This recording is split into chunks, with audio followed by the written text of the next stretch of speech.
Class. Welcome back बच्चों। तो प्यारे बच्चों, स्टार्ट करते हैं नया लेक्चर। बेटा, लगभग 8 सोर्स ऑफ फाइनेंस हम पढ़ चुके हैं, जिनमें बेटा सबकी मेरिट्स डीमेरिट्स हमने पढ़ी है। बाबू, अब देखो, मैं ये कहता हूं मेहनत का असर ये होता है बेटा कि 8 करने में ना शायद हमें ऑलमोस्ट 16 दिन लगने हैं, लेकिन बेटा आज एक ही दिन में 4 सोर्स ऑफ फाइनेंस हो जाए। एक सिंगल डे में आज 4 टॉपिक हो जाएंगे। बाबू, 12 करके जाने हैं मुझे आज, और 7 बजे से पहले ही करने हैं, इसलिए आप सब सामने देखेंगे और आराम से जरा टॉपिक को समझेंगे। ठीक है। अगेन बेटा, आज जो मैं एक टॉपिक कराने जा रहा हूं, ऐसा नहीं है बेटा कि कोई स्कूल कह दे कि मैं नहीं दूंगा ये टॉपिक। मतलब इस टॉपिक की अहमियत यह है, फाइनल में 100% स्कूल में आएगा, 100% स्कूल में। ठीक है जी। मैंने ये नहीं पूछना आपके स्कूल के हो, जिस दिन आप कॉल करके बताओगे भैया आज पेपर हो गया, उस दिन मैं कह दूंगा ये आ गया था ना टॉपिक। इतना इसकी वर्थ है। ठीक है जी। इसलिए अब सब सामने देखेंगे और आराम से समझेंगे बेटा।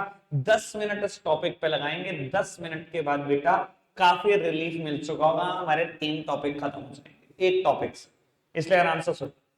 बेटा, टॉपिक का नाम है जीडीआर। जीडीआर मतलब ग्लोबल डिपॉजिटरी रिसीट। ठीक है। रिसिप्ट कोई चीज नहीं होती बेटा, रिसीट बोलते हैं। ग्लोबल डिपॉजिटरी रिसीट क्या है ये बताते हैं। बाबू, आप कोई इंडियन कंपनी हो, लेट्स सपोज की बात करते हैं इन्फोसिस। आप एक कंपनी हो बेटा, इंडियन कंपनी, कंपनी का नाम है इन्फोसिस। बेटा, आपको ना अपनी कोई ब्रांच फॉरेन में खोलनी है, और बेटा अगर फॉरेन में खोलनी है तो सारे खर्चे उन्हीं की करेंसी में होंगे, सारे खर्चे उन्हीं की करेंसी में होंगे। बेटा, आप चाहते हो कि आपके पास पैसे आ जाएं इन सम फॉरेन करेंसी। आपने क्या किया, सुनना। आपने बेटा 1 लाख शेयर, 1 लाख शेयर 10 रुपए वाले मार्केट में इशू कर दिए, और आपको 10 लाख रुपए के इक्वलेंट क्या चाहिए बेटा, फॉरेन एक्सचेंज चाहिए। 10 लाख रुपए के बराबर जितनी भी आ जाए। ठीक है। मान लो फॉरेन में ब्रांच शुरू करने के लिए 10 लाख रुपए के बराबर जितनी फॉरेन एक्सचेंज है उससे ब्रांच खुल जाएगी, इतना पैसा आपको खर्च। ठीक है। एग्जाम्पल को कम रखेंगे, फिगर को कम रखेंगे, ताकि कंसेप्ट दिमाग में जाए। फिगर को मैं करोड़ों में कर दूंगा बेटा, आप कैलकुलेशन करोड़ों में ढूंढते रह जाओगे, बस यही होगा वरना। ठीक है। आपने क्या किया बेटा, 1 लाख शेयर इशू तो कर दिए 10 रुपए वाले इंडियन मार्केट में, पर अगर इंडिया में बेच दोगे तो क्या होगा। बाबू, किसी के पास यहाँ फॉरेन एक्सचेंज नहीं है, सब इंडियन रुपी पर थमा देंगे आपके हाथ में, परेशानी फिर वहीं के वहीं। क्या बेटा इन शेयर्स को फॉरेन मार्केट में बेचा जा सकता है? नहीं बेटा, इंडियन कंपनी शेयर्स को फॉरेन मार्केट में नहीं बेच सकती। फिर पैसे कैसे आएंगे? राजवीर कर दो सच। बाबू सामने देखना सर, इंडियन कंपनी क्या फॉरेन मार्केट में शेयर बेच सकती है? बेटा नहीं, अलाउड नहीं होता। तो क्या करें कि बेटा हमारे पास फॉरेन करेंसी में पैसा है। बेटा इस इंडियन कंपनी ने फॉरेन में बेटा एक बैंक ढूंढा और उसके पास अपने शेयर्स गिरवी कर दिए। बेटा जिस बैंक को आपने ढूंढा और शेयर गिरवी करे, बेटा उस बैंक को हम बोलते हैं डिपॉजिटरी बैंक। क्या बोलते हैं बेटा? Depository bank. डिपॉजिटरी बैंक के पास आपने 1 लाख शेयर 10 रुपए वाले गिरवी कर दिए, और इसको बोला किसको कन्वर्ट कर दो डिपॉजिटरी रिसीट में। सर यहीं से वर्ड बनेगा ग्लोबल डिपॉजिटरी रिसीट। शेयर्स गिरवी हो गए डिपॉजिटरी बैंक के पास, इसने बेटा इन शेयर को कन्वर्ट कर दिया डीआर में। मैं डीआर ही बोलूंगा प्यार से इसको। डीआर का मतलब क्या? Depository receipt. बेटा these depository receipts are always denominated in some foreign currency. ये डिपॉजिटरी रिसीट इंडियन रुपी में नहीं बिकेगी, फॉरेन में बिक रही है बेटा। किसमें बिकनी चाहिए? फॉरेन करेंसी में बिकनी चाहिए। क्या किया इसने? समझना डिपॉजिटरी बैंक ने। बाबू मान लो आज $1 की कीमत 80 रुपए है, प्लीज सब सामने देख रहे हैं, $1 की कीमत 80 रुपए है मान लो आज। बाबू अगर 8 शेयर की मैं ग्रुपिंग कर दूं, 8 शेयर कितने के होंगे? एक शेयर 10 का है, तो 8 कितने के होंगे? 80 के। इसने एक डीआर को कैसे बनाया? एक डीआर में 8 शेयर लेंगे, और 8 शेयर हैं कितने के? 80 रुपए के। 80 रुपए के, 80 रुपए किसके बराबर है? $1 के बराबर। इसने क्या किया बेटा? एक डीआर $1 की बेचनी शुरू कर दी। सही किया, बिल्कुल ठीक किया, सारी कैलकुलेशन ठीक करी डिपॉजिटरी बैंक ने। वो एक डीआर मार्केट में $1 की बेचने शुरू कर दी, क्योंकि एक डीआर रिप्रेजेंट करती है 8 शेयर को। 8 शेयर 80 रुपए के बैठते हैं, और 80 रुपए का ही $1। ठीक है जी। बाबू ये डीआर फॉरेन मार्केट में बेचनी शुरू कर दी यूएस डॉलर में, और बेटा एक एक डीआर का $1 चार्ज करना शुरू कर दिया। जितनी भी बेटा डीआर बनी थी 1 लाख शेयर से, सारी मार्केट में बेच दी, फॉरेन करेंसी में पैसा आ गया, इन्फोसिस को दे दिया और अपनी कमीशन चार्ज कर। समझ आई अभी तक सारी बात? ठीक है जी। काम की बात 2-3 रहती हैं अभी बेटा। जैसे अगर आपके पास शेयर्स इंडियन मार्केट में होते, अगर ये शेयर इंडियन मार्केट में इशू किए होते, तो बेटा आपको क्या क्या मिलता, थोड़ा सा ये समझना। आपको वोटिंग राइट मिलते, equity share is having a voting right मिलते, पक्का मिलते। डिविडेंड मिलता, डिविडेंड भी मिलता बेटा। तीसरी बात, कैपिटल एप्रिसिएशन मिलता, मिलता। कैपिटल एप्रिसिएशन क्या होता है? अगर इस शेयर का दाम शेयर मार्केट में बढ़ता तो वो भी मिलता। मैंने तो शेयर कंपनी से खरीदा 10 रुपए का, अगर शेयर मार्केट में दाम 12 रुपए हो जाए तो मुझे तो मिलेगा ही ना कैपिटल एप्रिसिएशन में, जब मर्जी शेयर मार्केट में बेच लूं 12 के हिसाब से। तो बाबू अगर आप शेयर होल्डर होते, सुनो काम की बात है बेटा, अगर आप शेयर होल्डर होते तो 3 चीजें मिलती, वोटिंग राइट, डिविडेंड और कैपिटल एप्रिसिएशन। लेकिन एक डीआर होल्डर को क्या मिलता है? बाबू सब बहुत अच्छे से जानते हैं। मान लो अगर ये देश ऑस्ट्रेलिया है, कि ये डीआर मैंने ऑस्ट्रेलिया में बेची, क्योंकि इन्फोसिस ऑस्ट्रेलिया में एक ब्रांच खोल रही थी, उसे ऑस्ट्रेलियन डॉलर में पैसे चाहिए थे।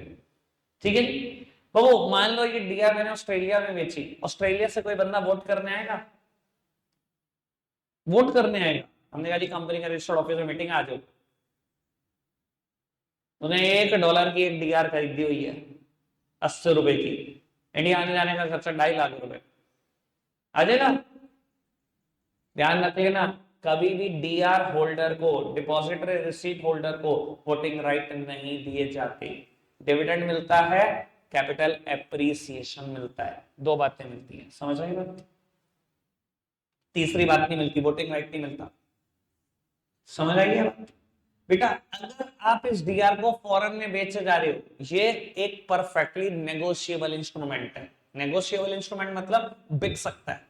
जैसे शेयर मैंने खरीदा और मैं चाहूं वासु को बेच दूं, बेच सकता हूं। वासु चाहे रोहन को बेच दे, बेच सकता है। वो चाहे प्रणीत को बेच दे, बेच सकता है। जिसको मर्जी बेच लो ना शेयर। ऐसे बेटा अगर आप डीआर बेचना चाहते हो, जहां मर्जी जिसको मर्जी बेच सकते हो, जिसको मर्जी बेच सकते हो।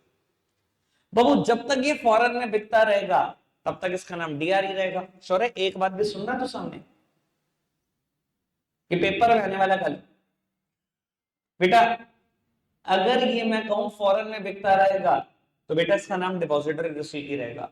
अगर गलती से किसी फॉरेनर ने ये इंडियन को बेच दिया तो क्या होगा बेटा? वो इंडियन इसको कभी भी कन्वर्ट करा सकता है into the number of share it represent. Indian क्या करेगा डीआर का, खुद समझो। इंडिया में डीआर की वर्थ नहीं है, इंडिया में शेयर की वर्थ है। बाहर डीआर की वर्थ है, बाहर शेयर की वर्थ नहीं है।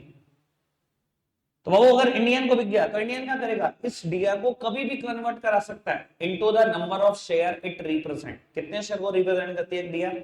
8 शेयर को, तो 8 में कन्वर्ट करा लेगा। अगर इंडिया में 8 शेयर आ गए तब उसके पास तीनों मिलेंगे उसको, वोटिंग राइट भी, डिविडेंड भी, कैपिटल एप्रिसिएशन भी। समझ आई? समझ आई? एक आखिरी बात जो बोलनी रह गई बीच में बेटा, ये डीआर किसी ना किसी फॉरेन एक्सचेंज पर लिस्टेड जरूर होती है। जैसे इंडिया में शेयर जब बिकते हैं तो Bombay stock exchange, national stock exchange, मैंने हमेशा नाम लिया, किसी ना किसी एक स्टॉक एक्सचेंज पे लिस्टेड होंगे। ऐसे ये डीआर किसी ना किसी फॉरेन स्टॉक एक्सचेंज पे जरूर लिस्टेड होगी, तभी तो बिकेगी वहां पर बार बार। ये मैं बोलना भूल गया था नीचे। समझ आई बात? अभी तक समझ आई सारी बात?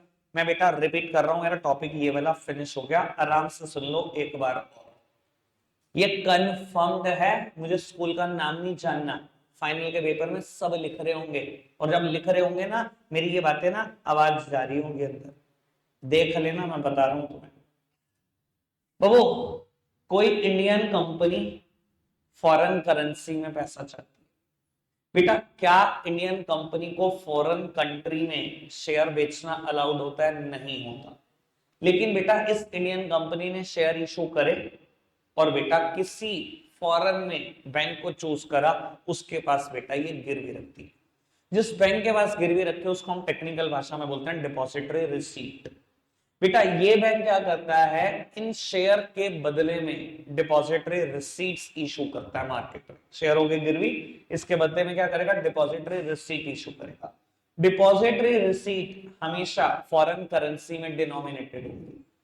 भैया मानी चलता इंडियन रूपी, डिनोमिनेशन क्या है, फॉरेन करेंसी। तो बेटा ये डीआर हमेशा किस में होंगी, फॉरेन करेंसी में डिनोमिनेटेड होंगी। बेटा मैंने पूरा लॉजिक बताया कि कैसे कन्वर्जन होता है। बाबू आपने क्या किया, आपने देखा एक शेयर 10 रुपए का है, आपने 8 शेयर को मिलाया, 80 रुपए का शेयर है, इकट्ठा करा, एक डीआर बना दी। $1 का दाम अगर 80 रुपए है तो एक डीआर में अगर 8 शेयर है तो वो $1 के हो गए। एक डीआर बेचनी शुरू कर दी मार्केट में $1 की।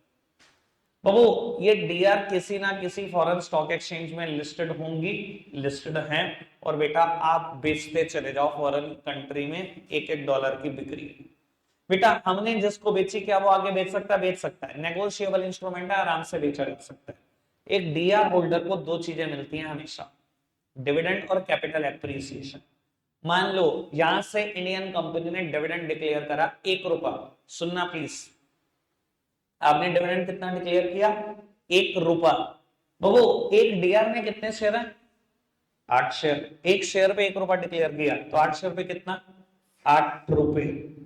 करे 80 पैसा, ये लो भला करे भगवान। बाबू कितना हो गया, ₹8 हो गया। ठीक है जी। अब बाबू आपको कैसे मिलेगा, एक डीआर होल्डर हो आप, ₹8 के बराबर आपको क्या मिलेगा बेटा, डॉलर मिल जाएगा। ठीक है जी। जैसे इंडियन रूपी में बेटा रूपी, ₹1 के अंदर कितने पैसा होते हैं, 100 पैसा होते हैं। ऐसे ही बेटा यूएस में $1 के अंदर 100 सेंट्स होते हैं। पता नहीं आपको पता है कि नहीं, $1 के अंदर 100 सेंट होते हैं बेटा। तो उसमें कन्वर्ट करके 10 सेंट आपको मिल जाएंगे अगर $1 ₹80 का। यानी कि अगर आप यहां से डिविडेंड डिक्लेयर करोगे वहां बिल्कुल मिलेगा। अगर मैं कहूं बेटा एक शेयर 10 से 12 का हो गया, अगर आपके पास 8 शेयर है, एक डीआर में 8 शेयर है, कितने रुपए पर शेयर बढ़े, ₹2 बढ़े एक शेयर पे। आपके पास 8 शेयर है, कितने बढ़ गए आपके, ₹16। बेटा ₹16 के बराबर जितने सेंट बैठते हैं, ऑब्वियसली 20 सेंट बैठते हैं, तो आपके 20 सेंट बढ़ गए। यानी कि आपको डिविडेंड भी प्रॉपर मिलेगा, आपको कैपिटल एप्रिसिएशन भी प्रॉपर मिलेगा। बस मिलेगा तो क्या नहीं मिलेगा, वोटिंग राइट नहीं मिलेगा। और मिलना भी नहीं चाहिए यार, सबको पता है कोई भी किसी फॉरेन कंट्री से उड़कर नहीं आएगा यहाँ वोट डालने, वोटिंग राइट नहीं होंगे आपके पास। ठीक है जी। बाबू अगर ये डीआर बाद में कभी किसी इंडियन को बिक गई तो बेटा इंडिया में डीआर की क्या वैल्यू, तो इसको कभी भी कन्वर्ट करा सकता है into the number of share it represent. और अगर एक बार किसी इंडियन ने कन्वर्ट करा ली तो बेटा उसको तीनों चीजें मिलेंगी, वोटिंग राइट भी, कैपिटल एप्रिसिएशन भी, डिविडेंड भी। मतलब इतना निकम्मे हो चुके हो ना, कितना बोल दिया, राघव समझ तो नहीं आती बात। इतना बोल दिया कि पेपर में 3 बार बोल दिया कि आया खड़ा है, तब सुनने की हिम्मत नहीं हो रही हमारी, लगे पड़े हैं। रौनक समझ तो नहीं आई थी ना बात, कुछ भी नहीं किया तूने, पेज पलट रहा था तू, नहीं कर रहा था, क्या नहीं कर रहा था, जेडीआर क्यों पढ़ा, कुछ और क्यों नहीं, सुन लो बेटा काम की बात है। बेटा जेडीआर से एक टॉपिक रिलेटेड है एडीआर और इससे से एक टॉपिक रिलेटेड है आईडीआर। वो American depository receipt, Indian depository receipt, global depository receipt. जैसा कि नाम सजेस्ट कर रहा है, अमेरिकन डिपॉजिटरी रिसीट कहां इशू होती है, सिर्फ अमेरिका। जीडीआर कहां इशू होती है, इंडिया और अमेरिका को छोड़ दो, बाकी दुनिया के किसी भी देश में कुछ इशू होगा तो उसे क्या बोलेंगे हम, जीडीआर। आईडीआर कहां इशू होती है, इंडिया में। बिल्कुल उल्टी बात, सुनो। कोई फॉरेन कंपनी है, सुनना बेटा काम की बात, मैं 1 मिनट में वाइंड अप कर रहा हूं इस चीज को। कोई फॉरेन कंपनी है, इंडिया में ब्रांच खोलना चाहती है, इंडियन रुपी में पैसा चाहती है, वो क्या करेगी, डीआर इशू करेगी, गिरवी रखेगी किसी इंडियन बैंक के पास। इंडियन बैंक क्या करेगा, उसको शेयर में कन्वर्ट करेगा और शेयर बेचेगा इंडियन मार्केट।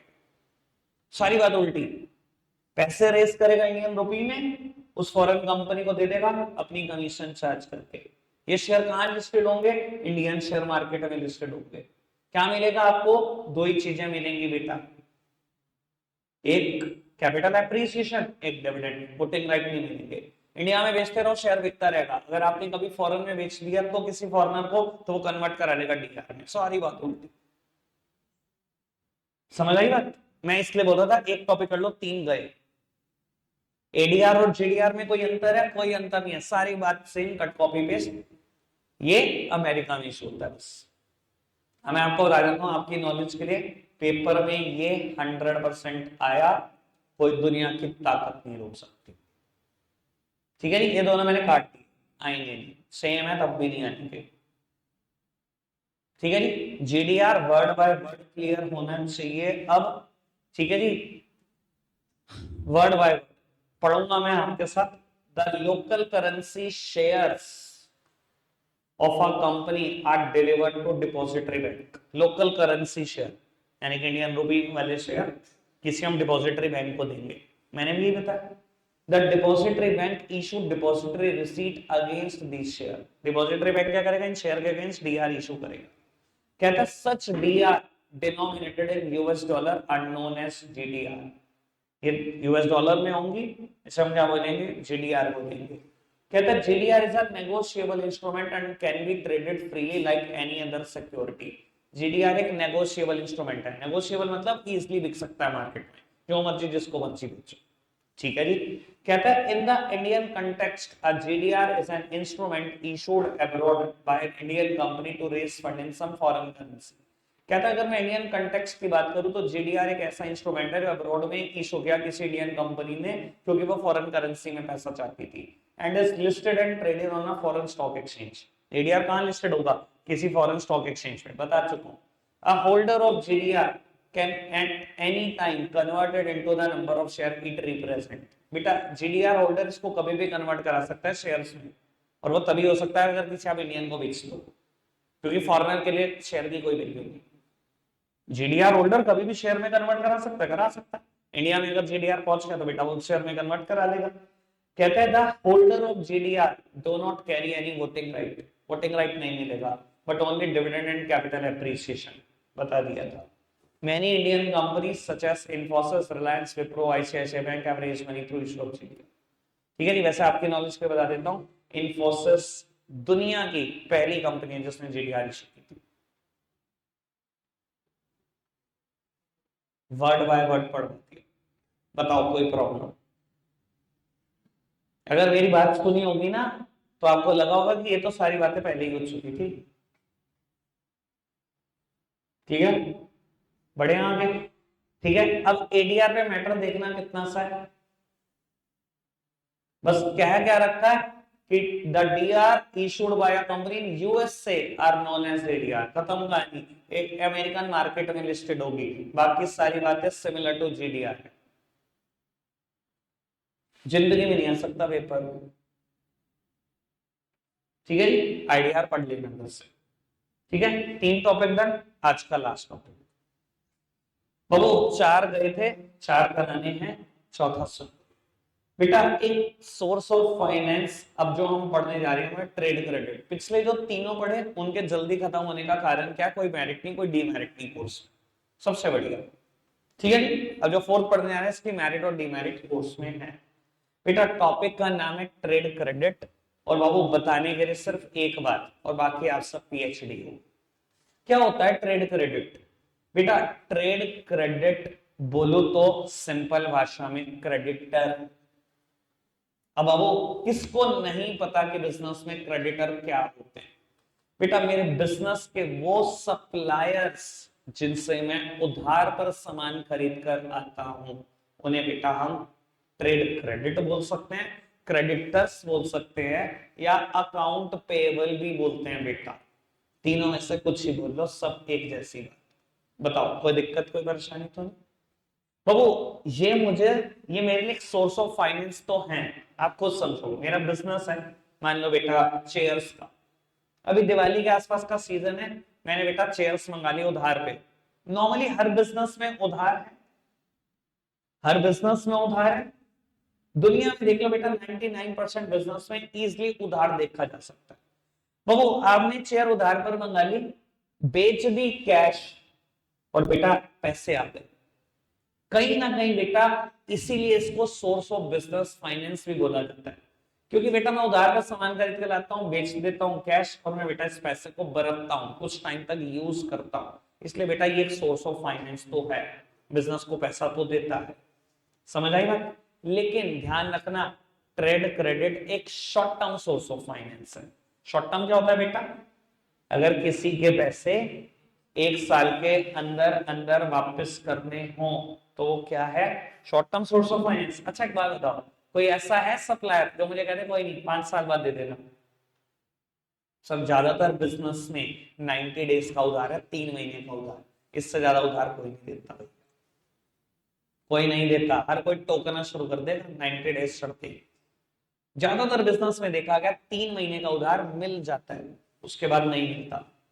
चलो मैं कहता हूँ 3 के 4 हो जाएंगे, 4 के 5 हो जाएंगे, ये तो पता है ना 1 साल के अंदर अंदर पैसा वापस हो जाए। तो short term source of finance हुआ कि नहीं हुआ? अच्छा कॉन्टिन्यूस सोर्स ऑफ फाइनेंस है कि नहीं? इजिली उधार मिलता है कि नहीं मिलता? सर मार्केट में हर एक को इजिली उधार मिल जाता है, किसी ना किसी एक लिमिट तक। ठीक है जी, वो लिमिट क्या है मैं अभी करूंगा बात। ठीक है, इंट्रोडक्शन किया, फटाफट से बढ़ाएं बात को आगे। बाबू मेरिट डिमेरिट अभी खत्म करनी है, मेरे पास 7 से 8 मिनट है, और कितने में हो जानी चाहिए सब सामने देखेंगे बेटा, माइंड अप आजे करेंगे ये टॉपिक।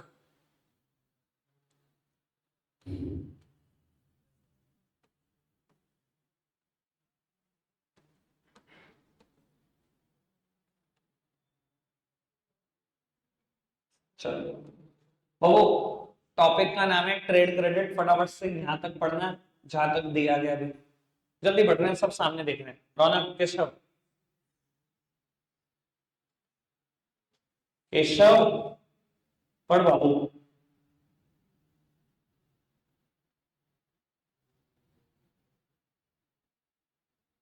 करूं आगे?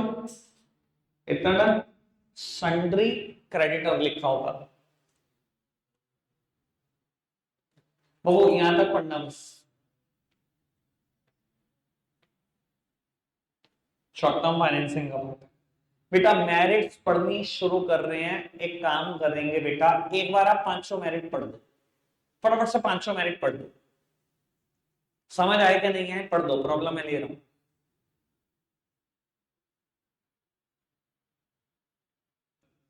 बाबू फर्स्ट और फिफ्थ पॉइंट पे दिक्कत तो नहीं। ट्रेड क्रेडिट एक कॉन्टिन्यूस सोर्स ऑफ फंड है भैया, हर बिजनेस में हर किसी को उधार मिलता है, तो ये नहीं कभी रुकेगा, ये तो कॉन्टिन्यूस सोर्स ऑफ फंड है।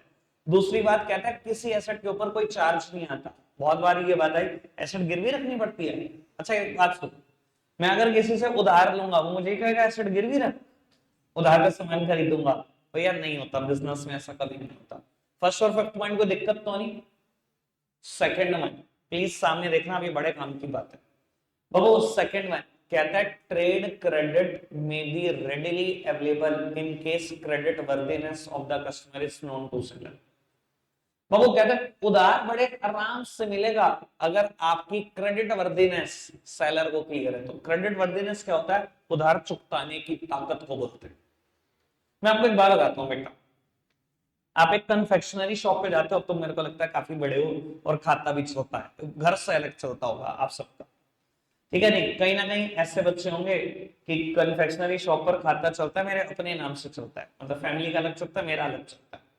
बाबू मैं आपको पक्का बता रहा हूं, अगर उस सेलर को पता है ना आपकी पोजीशन क्या है, आपके घर वालों की पोजीशन क्या है, आप तो रोकेगा नहीं एक स्पेसिफाइड लिमिट तक। वो स्पेसिफाइड लिमिट क्या है, अगर उसके दिमाग में ना आपको घर से 5,000 रुपए महीना मिलती है, 10,000 रुपए महीना मिलती है, वहां तक हाथ नहीं रोकेगा। आप उधार लेते गए, 5,000 तक देता गया, रोका नहीं, एक बार भी नहीं रोकेगा, कभी भी आपका हाथ नहीं रोकेगा, क्योंकि आपको पता है, उसको पता है 5,000 रुपए महीने तो उसको जेब खर्ची मिलती होगी, 1 मिनट में उतार सकता है। जब उसे लगेगा ना 5,000 टप गए, फिर फोन जरूर कर देगा या व्हाट्सएप पे भेज देगा। फिर जनरली ऐसा होता होगा, हुआ है कभी किसी के साथ? ऐसा होता है। एक लिमिट तक नहीं टोकता, कोई भी नहीं टोकता बेटा एक लिमिट तक। जब उसको लगे ना कि यार ये लिमिट अब पार हो गई है, ये क्रेडिट वर्दीनेस इसकी है नहीं इतनी कि ये इतना उतार दे, बस फिर वो फोन खड़काने शुरू कर देता है। एक लिमिट तक कोई नहीं टोकता। तो ध्यान रख लेना, सेलर आराम से उधार देता है अगर उसको क्रेडिट वर्दीनेस क्लियर है। मैं आपको बताता हूँ, मेरी बिल्डिंग बन रही थी ना, तो एक पर्सन है, गागा लेडी में रहता है, मेरा क्लाइंट है, कंस्ट्रक्शन मटेरियल हम सारा उससे ही बाय कर रहे थे। एक टाइम था कि उधार 10 lakhs हो गया, 10 लाख तक नहीं टोका उसने, लेकिन उसको लगा कि यार ज्यादा ही हो गया या मुझे भी जरूरत है, तो कॉल आ गई। तो एक लिमिट है भैया, सबकी लिमिट है।